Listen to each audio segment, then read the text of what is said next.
Hello everyone, the test server has started and we have all the information that we wanted. Wheel of Destiny, I now know everything that I wanted to know about the dedication, conviction and revelation perks, and I'm right here to make a video and show you exactly what the perks are, what I think about them and how I would structure my Wheel of Destiny. So first of all, a screenshot of how it looks in game in case you're interested.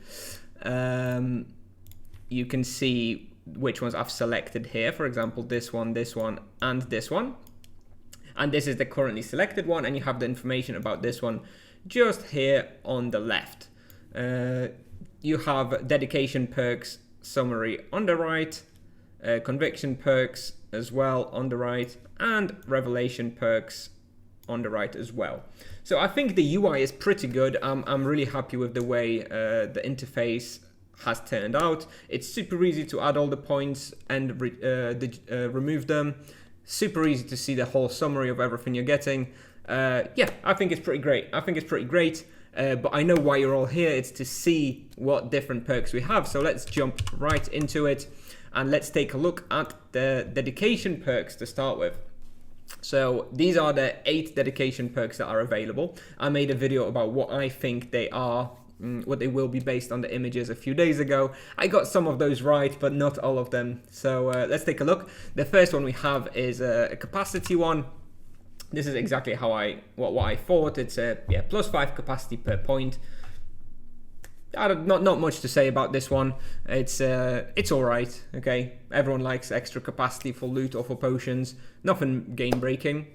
Moving on, we have the health per point. Like I said in my video, 3 to 5 health per point is what I assumed. 3 health, not bad. You know, you're going to be getting extra 500 health, depending on where you invest your points.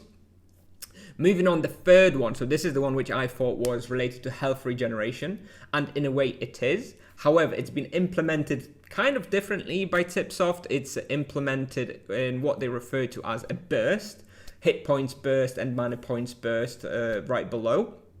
And the way this works is you get a certain percentage chance per dedication perk invested to get 10 times your health or mana regeneration whenever you regenerate health or mana.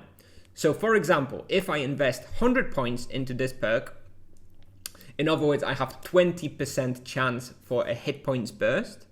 What it means is whenever I regenerate health, so in an EK case, I believe I regenerate 2 health every 2 seconds. So every 2 seconds, every time I regenerate that 2 health, I will have 20% chance to regenerate 20 health instead of 2 health. Okay? The maximum amount of chance you can get on the wheel is 50, so you can have 50% of hit point burst chance and mana point burst chance. And in my sort of playing around with the wheel, most likely you will have about 15 or 20% chance. Now, if you do the maths, 20% of 10 times more regeneration equals to an overall 200% health regeneration, which means that in most cases, those perks will basically overall give you double health or double mana regeneration. Absolutely useless. Definitely don't think it's really worth anything. I mean, extra 60 health per minute, I'll take it, but I'm not going to be picking any perks based on that dedication perk. It's not strong enough in my opinion. The only case I will say is the mana points burst. If you invest it in the wheel and you have 50% mana points burst chance, you're actually getting 5 times the mana regeneration, which might have some pretty cool effects for, you know, making runes or mana level training for mages. Outside of that, I don't think the burst is useful at all. So yeah, the mana and the health are both pretty similar. The only difference is that in the mana you get +1 mana point instead of +3 health per point. I don't know if those values are the same for every vocation. EK gets 15 health and 5 mana per level, and here we have the same ratio of 3:1. So I'm thinking maybe those values are specific to an EK, and for example a mage will have, you know, different values, more mana and less health. I don't know, I haven't checked this with any other vocations yet. And moving on to the 3 rarer dedication perks that I mentioned in my other video. I would have never guessed what this is about. So this violet or purple guy gives you familiar HP and familiar damage per point. I think you can get about 100, 200 points. You know, so you're getting a familiar with maybe 50% more health and, you know, 15% more damage. I mean, that is useless, right? The only vocation which really uses the familiars are paladins, around level 200, 300. So, you know, a level 200 or 300 paladin maybe will have some benefit from this. Outside of that, the only other case that I can think of that might be useful is a really fringe scenario. If you're going to kill Ferumbras, the world spawn, you know, you spawn your familiar, you want to get that every extra bit of damage, you know, extra 10% familiar damage, you know, maybe it'll tip the scales in your favor and you loot that Ferumbras hat, maybe, right? Otherwise, totally useless. Definitely not happy about this one. And similarly with the second one, the cooldown one. So I thought this might be some cooldown reduction, like in the Helmet Momentum. Unfortunately, it's minus 1 second familiar cooldown per point. So you can reduce your familiar cooldown from 30 minutes to like 27 minutes or something, like ridiculous, useless. Okay, again, and the last one is kind of expected. Is just the joint health and mana perks. You know, +3 health, +1 mana per point. So those are the 8 dedication perks that are available on the wheel. I think they're okay. I personally don't think I will be choosing my conviction and revelation perks in any way based on the dedication perks, because they are so much weaker than the conviction and revelation perks. So they will just be, you know, a random bonus to me that I don't care about, and I'm not picking my perks based on the dedication perks. They're just a bonus. I'm not really thinking about them at all. So let's move on. Let's move on to the conviction perks. So I have split the conviction perks into 4 sections because we have 4 domains. So obviously you will sort of be thinking about the conviction perks on a domain basis. So I will start with the Gift of Life domain. So this is for the revelation perk, which sort of saves you from death. And in the first slice, at 50 points, we have a conviction perk of plus 2% earth resistance. It's fine, it's pretty basic, right? Nothing much to say about.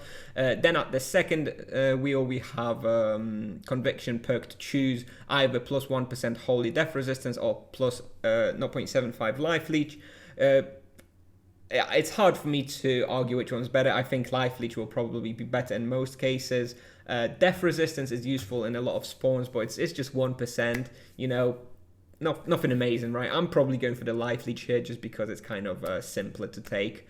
It just kind of works everywhere. You don't have to think about it too much, right? In the third section, in the first slice, you have to choose between +1 skill, between augmented ground shaker, which I'll talk about in a moment, and +2% ice resistance. So +1 skill, very good. I think, you know, that one's very good. +2% ice resistance, again, it's okay, right? You're going to take it if you can. It's probably not better than the augmented ground shaker or axe, club, and sword.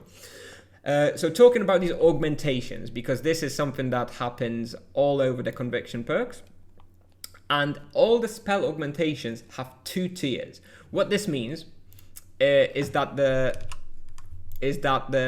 every augmentation is present twice on each wheel of destiny. So if you look at the ground shaker one, so here we have 1 ground shaker, and here we have another ground shaker. So basically with the tier 1 and tier 2, what it means is that once you unlock one of those, you get the tier 1 benefit, and once you unlock both of them, you get the tier 2 benefit. You can also see this, for example, with, let's say, Fierce Berserk, so Exori Gran. You can see there's an Exori Gran here, augmentation, and an Exori Gran here, augmentation. So you would need to get, for one of them, you will get the Exori Gran first benefit, which is a mana reduction cost, spoiler, and the second one is increased damage for Exori Gran. So basically, as far as I can tell so far, the augmentation perks for spells are pretty much only really worth it if you're going to get both of them. Okay, anyway, moving on, now that I've explained how these augmentations work, going back to the Gift of Life, here we have these 3, right? I would probably choose either the Axe Club Sword, +1 skill, or the Augmented Ground Shaker. I mean, I would definitely be going for the Augmented Ground Shaker T2 if I had enough points. -2 seconds cooldown. It means your Exori Master is going to be on a 6-second cooldown, finally able to fit it in a rotation instead of Exori Min. Makes everything super easy. But you need level 675. In other words, you need 625 Wheel of Destiny points to be able to get the Augmented Ground Shaker Tier 2. And only at that point you will get the -2 second cooldown. The T1 of plus damage is okay as well. So, you know, if you can just get only one of them, it's probably fine as well. Anyway, moving on further into the tree, we have Mana Leech and Augmented Intense Wound Cleansing. So this is the strong Exura Med Eco that has a 10-minute cooldown. Honestly, nobody's going to be using this. It gives you some extra healing and -150-second cooldown at tier 2. To me, that's a dead perk. Nobody will be grabbing this one. Okay, nobody will be grabbing this one. So in this one, I'm definitely grabbing the Mana Leech if I'm going this far into the Gift of Life tree. And finally, at 575 points required, you have the Battle Stance perk, which Tipsoft shared already last week or yesterday. And this is the one where you get +8 shielding and +1 skill for each mob over 5 surrounding you. So if you have 8 monsters surrounding you, you get +32 shielding and +4 skill. I mean, this is amazing. The only problem about this is it does require a lot of points investment. And it's kind of awkward because it takes 575 points total, which means you're basically unlocking the tier 2 Gift of Life revelation perk, and then you need to spend extra 75 points to actually get this Battle Stance perk. So it's a little bit inefficient, especially considering that the tier 2 and tier 3 Gift of Life is pretty useless.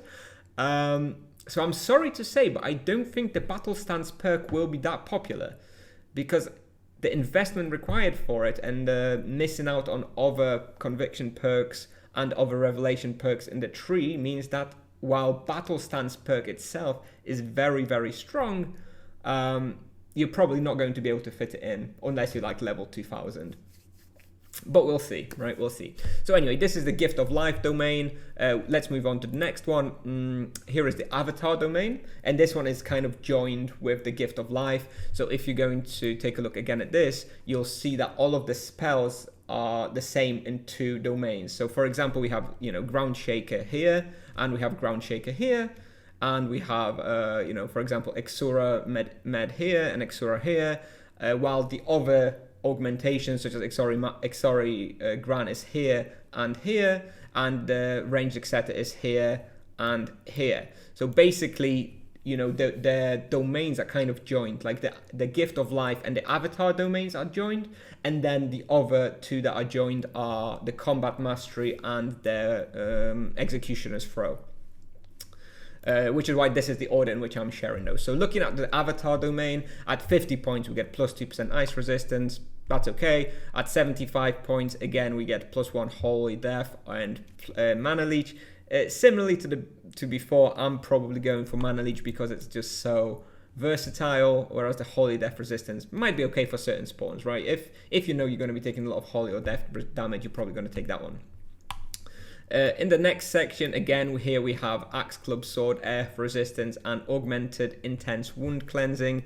Again, as I was saying, Intense Wound Cleansing, not good at all. Pretty much a useless conviction perk. So I'm probably going here for either the skill or the Earth Resistance. Then moving on to the next tier within the Avatar domain, and we have plus 0.75% Life Leech, and we have the Augmented Ground Shaker. If you have enough points to be going for the T2 Augmented Ground Shaker, this is definitely what you're going for here to get the extra damage or cooldown on Augmented Ground Shaker. And finally, at 575 points, we have this Battle Healing perk, where for each creature that you challenge, you will heal yourself a small amount. Now, I'm going to need to see the numbers on this, which I haven't yet, but my personal opinion at this stage is this is pretty useless. I don't think anybody is going to be getting this perk, considering the investment that you need to do. 575 points required for this perk. No one's going to be grabbing this Battle Healing perk, I'm sorry to say. So that sums up the Avatar and Gift of Life domain perks. Now we're going to go on and move on to the Executioner's Throw and the Combat Mastery ones, which are, kind of joined together as well. So in the Executioner's Throw domain, we start with 2% energy resistance for 50 points. Then we have a choice of Augmented Fierce Berserk or 0.75 Life Leech. I think here you're going to choose at the start the Life Leech, but once you have enough points spent for T2 Fierce Berserk, you will take the Augmented Fierce Berserk. But the T1, minus 14 mana cost, that's useless, right? You don't need the T1 here. You're probably going to be going for the Life Leech. You're only going to go for the Augmented Fierce Berserk if you're able to get the T2 damage increased. By the way, I don't know what damage increased means. They don't have the numbers in the client. I'm guessing this is about 5%, because this is what Cipsoft suggested in the survey, but not confirmed what exactly damage increased means. Moving on the next 3 points that you choose from, again, you have +1 Axe Club Sword, you have Augmented Annihilation, and you have +2 Fire Resistance. So Annihilation is the spell which has a 30-second cooldown. It's like the Stronger Strike.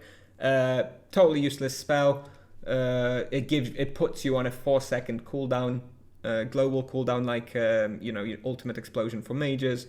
T1 you get -4%. -6-second cooldown. T2 you get damage increase.